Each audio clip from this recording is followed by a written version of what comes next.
பிரியமானவர்களே, இன்றைய காலை பொழுதிலும் கூட இது வானத்தின் வாசல் ஊழியத்தின் மூலம் உங்களை சந்திப்பதில் கர்த்தருக்குள் மிகுந்த சந்தோஷம் அடைகிறேன். அநேகருடைய வாழ்க்கையில் ஜெயமே இல்லாமல் காணப்பட்டு கொண்டிருக்கிறது. எது செய்தாலும் தோல்வியாகவே முடிவடைகிறது. நான் எப்பொழுதுதான் வெற்றி அடைவேன், என்னுடைய காரியத்தில் ஒரு ஜெயமே இல்லையே, ஏன் இதனால் இப்படி நடந்து கொண்டிருக்கிறது, நான் தான் பாவம் செய்தேனா, இல்லை என்னுடைய காரியத்தில் ஏதாகிலும் தவறுகள் இருக்கிறதா என்று பல கோணங்களில் பலர் சிந்தித்து கொண்டிருக்கிறார்கள். ஆண்டவர் சொல்லுகிறார், உன்னுடைய காரியத்திற்கு ஜெயம் கொடுக்கிற தேவன் நான் உன்னோடு கூட இருக்கிறேன் என்று இன்றைய காலை பொழுதில் ஆண்டவர் பதில் கொடுக்கிறார். இன்றைய காலை பொழுதிலும் கூட ஆண்டவர் நமக்கு தருகிற நல்ல வார்த்தை என்னவென்றால், நீதிமொழிகள் 21 அதிகாரம் 31 இவ்வாறாக சொல்லுகிறது, குதிரை யுத்த நாளுக்கு ஆயத்தமாக்கப்படும், ஜெயமோ கர்த்தரால் வரும். வேதவசனம் இவ்வாறாக சொல்லுகிறது, குதிரை யுத்த நாளுக்கு ஆயத்தமாக்கப்படும், ஜெயமோ கர்த்தரால் வரும். வசனத்தில் ஜெயம் யாரால் வரும் என்று சொல்லப்பட்டிருக்கிறது என்றால், கர்த்தரால் வரும். நமக்கு ஒரு வெற்றி கிடைக்க வேண்டும் என்றால் மனிதர்கள் தர முடியாது, அல்லது நம்முடைய சொந்த பந்தங்கள் தர முடியாது. நமக்கு வெற்றி தர வேண்டும் என்றால் கர்த்தர் ஒருவரால் மட்டும்தான் முடியும். அநேக காரியங்களில் நாம் தோல்வி அடைந்து கொண்டிருக்கிறோமே, ஆனால் அது நம்முடைய பலவீனம்தான் காரணமே தவிர நாம் தேவனை குற்றப்படுத்தக்கூடாது. நம்முடைய பலவீனம் எது என்பதை கண்டறிந்து அதிலிருந்து மீண்டு தேவ சமூகத்தில் நாம் விழுந்து கிடப்போமே, ஆனால் தேவன் நமக்கு ஜெயத்தை தருவார். அப்படிப்பட்ட தேவனைத்தான் நாம் ஆராதித்து கொண்டிருக்கிறோம். தாவீதினுடைய வாழ்க்கையை நீங்கள் பார்ப்பீர்களே, ஆனால் தாவீது ஆட்டிடையனாய் இருந்தான். அவன் கொஞ்சம் மாடுகளை மேய்த்து கொண்டிருந்த போது தேவனை துதித்து பாடி மகிழ்ந்து கொண்டிருந்தான். கர்த்தரோடு உரையாடுகிறவனாய் பேசுகிறவனாய் அவன் இருந்தான். ஒரு விசை சிங்கமும் ஒரு விசை கரடியும் வந்தபோது கையில் ஒன்றும் இல்லாதிருந்தும் அதை பீறிட்டு போட காரணம் என்ன தெரியுமா? கர்த்தர் அவனோடு கூட இருந்தான். அந்த பொல்லாங்கனை வீழ்த்த, அந்த பொல்லாத மிருகத்தை வீழ்த்த அவனுக்கு அதிகாரமும் பலமும் கொடுத்தது கர்த்தர் ஒருவர் மாத்திரமே.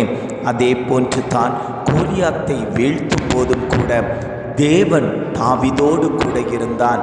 தாவீதோடு கூட இருந்ததினால கோலியாத் வீழ்த்தடிக்கப்பட்டு ஒரு ஜெயத்தை கொடுத்தார். அந்த ஜெயம் அவனை இஸ்ரவேலின் ராஜாவாக மாற்றியது. இன்றைக்கும் உங்கள் குடும்பத்தில் ஜெயம் இல்லாமல் காணப்பட்டு கொண்டிருக்கிறீர்களா? தேவ சமூகத்தில் நீங்கள் விழுந்து கிடப்பீர்களே, ஆனால் தேவன் உங்கள் குடும்பங்களை கட்டி எழுப்பப் போகிறார். நான் எது செய்தாலும் என்னுடைய தொழிலில் ஒரு தோல்வியாகத்தான் இருக்கிறது. நான் தேர்வு எழுதி கொண்டு இருக்கிறேன், ஆனாலும் வெற்றி பெற முடியவில்லையே. நிறைய தேர்வுகள் எழுதிவிட்டேன், எதிலுமே நல்ல மதிப்பெண்கள் கிடைக்கவில்லை. எப்பொழுதும் தோல்வி தோல்வி தோல்வி என்று மனமுடைந்து காணப்பட்டு கொண்டிருக்கிறேன். என்னுடைய ஊழியத்தில் ஒரு வளர்ச்சி இல்லை, தோல்வியாகத்தான் இருக்கிறது. என்னுடைய பலவீனம் சரி கட்டப்படவில்லை. நான் எவ்வளவோ மருந்து வாங்குகிறேன், நான் எவ்வளவோ பரிசோதனைகள் செய்து எவ்வளவோ மருத்துவர்களை பார்த்து என்னுடைய பலவீனம் சீராக்கப்படவில்லை. அதில் ஒரு தோல்வியைத்தான் நான் தழுவி கொண்டிருக்கிறேன் என்று அநேகருடைய இருதயத்தில் ஏக்கத்தோடு காணப்பட்டு கொண்டிருக்கிறீர்கள். ஆண்டவர் சொல்லுகிறார், ஜெயத்தை கொடுக்கிறவர் நான். என் சமூகத்தில் நீங்கள் வருவீர்களேயானால் நான் உங்களுக்கு ஜெயத்தை கொடுப்பேன். உங்கள் வாழ்க்கை ஒரு முன்னேற்ற பாதையில் நான் கொண்டு போவேன். என்னுடைய கரத்துக்குள்ளாடி நீங்கள் இருப்பீர்களே, ஆனால் அது ஒருபோதும் மங்கி எரியாது.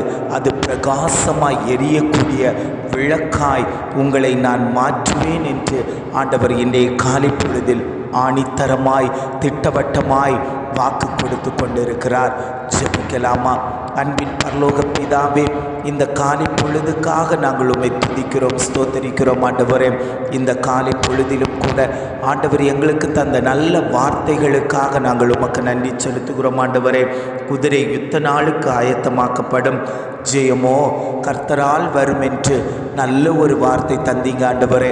எங்களுடைய வாழ்க்கையில் ஜெயம் இல்லாமல் நாங்கள் தவித்து கொண்டிருக்கிறோம், வெற்றி இல்லாமல் தவித்து கொண்டிருக்கிறோம்.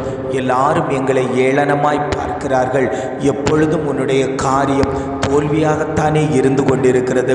நீ எப்போது வெற்றி பெற்றிருக்கிறாய் என்று சொல்லக்கூடிய அளவில், கை சூண்டி பேசக்கூடிய அளவில், நிந்திக்கிற அளவில், எங்களை வெட்கப்படுத்துகிற அளவில் அநேக சத்துருக்கள் எழும்பி நிற்கிறார்கள் ஆண்டவரே. அப்பா, நான் எவ்வளவோ பிரயாசப்படுகிறேன், கடினமாய் உழைக்கிறேன், கடினமாய் படிக்கிறேன்.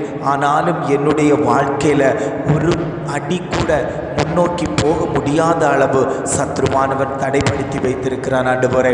இந்த வேளையில் இந்த வார்த்தைக்கு முன்பாக எங்களை நாங்கள் சமர்ப்பிக்கிறோம் ஆண்டவரே. எங்கள் வாழ்க்கையில் ஒரு ஜெயம் உண்டாகட்டும், எங்கள் வாழ்க்கையில் ஒரு வெற்றி உண்டாகட்டும். இனி தோல்வி என்பது எங்கள் வாழ்க்கையில் வரக்கூடாது ஆண்டவரே.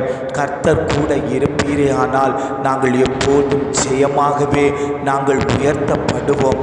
எங்களை தாழ்த்தி போடுவதற்கு சத்ருவானவன் இனி எங்கள் முன்பாக வந்து நிற்க மாட்டான் ஆண்டவரே. அதற்காக நாங்கள் உம்மிடத்தில் ஜெபிக்கிறோம். ஆவியானவர் தாமே பலத்த காரியங்களை தேவன் செய்யும்படியாய் நாங்கள் ஜெபிக்கிறோம் ஆண்டவரே. இதை கேட்டுக்கொண்டிருக்கிற ஒவ்வொரு தெய்வ பிள்ளைகளையும் தேவன் ஆசீர்வதித்து அவர்களுடைய வாழ்க்கையில் ஒரு ஜெயத்தை தேவன் கொடுக்கும்படியாய் நாங்கள் ஜெபிக்கிறோம் ஆண்டவரே. இனி தோல்வி என்று யாரும் துவண்டு போகாதபடிக்கு, மன உளைச்சலுக்குள் ஆகாதபடிக்கு தேவன் அவர்களுடைய இருதயத்தை பலப்படுத்தி ஸ்திரப்படுத்தி அவர்களை வழிநடத்தும்படியாய் நாங்கள் ஜெபிக்கிறோம். எங்களை தாழ்த்தி தருகிறோம். துதி கன மகிமையெல்லாம் உமக்கே செலுத்துகிறோம். மீட்பர் இயேசுவின் மூலம் ஜெபம் கேளும் நல்ல பிதாவே. ஆமேன், ஆமேன்.